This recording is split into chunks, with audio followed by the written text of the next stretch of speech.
Why are the UK bond markets so powerful? It's simple, because the UK is run on borrowed money. For example, in this financial year to September, the public sector has borrowed £99.8 billion.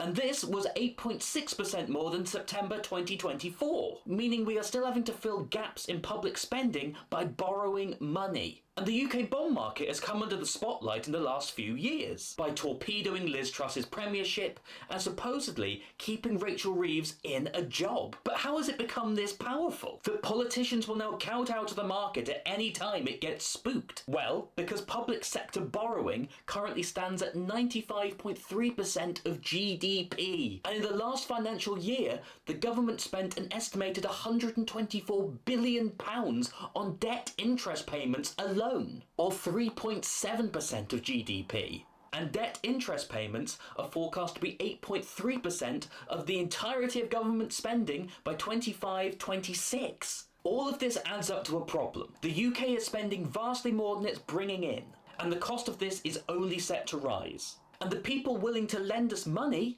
the bond market, know this. Which is why the government keep talking about going for growth. But to achieve this, you need to cut taxes and raise business incentives. If you don't do this, the bond markets will at a certain point look at the UK, decide it's never going to grow enough and stop lending us money, or refuse to do so unless it's at an insane interest rate. So this is what a lot of political fights are over. Where do we cut money from the public sector, or where do we raise tax? This also means any unfunded tax cuts or spending increases will automatically make the bond markets raise interest borrowing rate. So if you're the Chancellor, you're in a bind.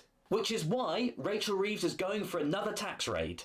Not because she hates the rich, but because she has to signal to the bond markets that she's trying. But if the government has to work for the bond markets, then do the bond markets in fact actually run the UK?